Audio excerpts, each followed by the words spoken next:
Okay, so this is just a quick video to show you what you may use in Matlab when you're constructing some of the solutions here to 7.4. Because, I don't want you to just use the SVD command, but you may use Octave Online as like a calculator. So I'm going to do exercise number 9 from 7.4, and I'll have you guys do exercise number 10. And so in exercise number 9, my matrix is 7, 1, 0, 0. These are by row, and 5, 5. Okay, and so when I'm making my matrix here, the way I construct the SVD is by using U and V, where U and V are the eigenvectors of either A transpose or A transpose A. So let's go ahead and just type those. This is where you can use the calculator, so to speak. Let's compute A transpose, and A transpose times A.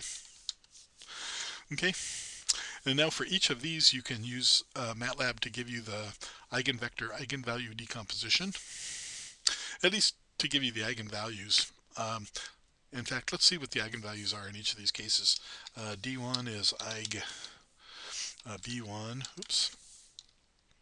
You know what? For the second equation, let me rewrite that as B2. Okay, so now I can do my eigenvalue routine. L1 equals B1.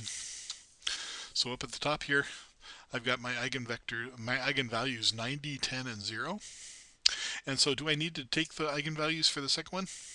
No, they should be 90 and 10, but I can double check. L2 is L1, sorry, B2. There we go. And 90 and 10. Good. So you can go ahead and use 90 and 10 as the values of the eigenvalues for A transpose A and AA transpose. Okay, but in your work you should write down what these two matrices are. Okay, good. And now we can find the null space for each of these.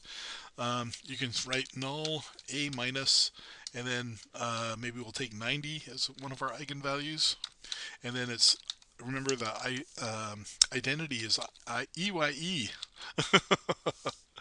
Oh, I guess I'm doing this for B1 and B2. Let's do B1 first. Do I want to do B1? B2 first, because B2 is just the 2 by 2. And so 90 minus I2, that'll be easier.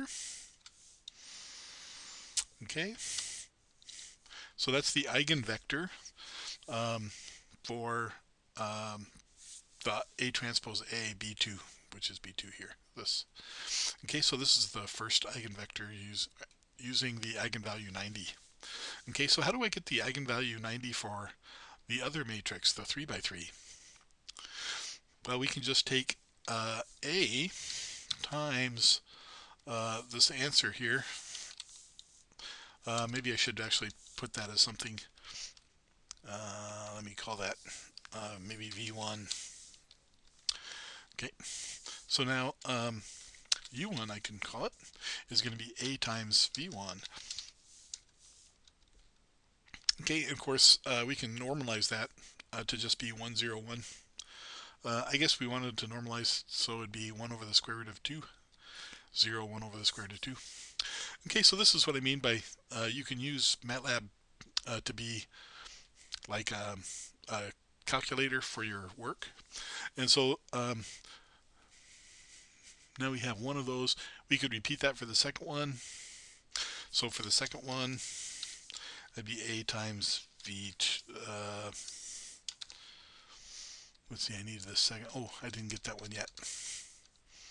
V2 is the null space for B2 minus 10 times the identity matrix. Okay, so those are my two eigenvectors. By the way, notice that your two eigenvectors, V1 and V2, are orthogonal, just like the spectral theorem says. Okay, so then U2 would be A times V2. Okay, so in this case, you could make that as minus 1, 0, 1, just by a scaling, right? This was minus 1, 0, minus 1, minus 1, 0, 1. Good. And then the last one, V3, that's going to be the null space of A. It's going to be the null space of which one? A transpose A, or AA transpose. So if we just write null space of B1, that should be one dimensional, and yeah, that should be our vector. Good. 0, 1, 0. Yay. Good. So what we found here, you can double check with the SVD of the original matrix, but do be able to write these things out separately. So you see here that everything is working out as planned. Very good. Okay, so once again, when you're doing the computations for number 9 or number 10, you can use Matlab to be like a calculator, but don't just compute the SVD straight out. So write down in your handwritten solution, you should be looking at the eigenvalues, for example, of AA transpose and A transpose A. Okay, and you can use your calculator here to double check your work. Excellent. All right, so I'm going to make number 10 part of the quiz, and then we would also do something similar for number 26. So I'm going to well, those are so close together, maybe I'll just leave it at that. Maybe have a couple more problems by hand. Okay, I'll talk to you later.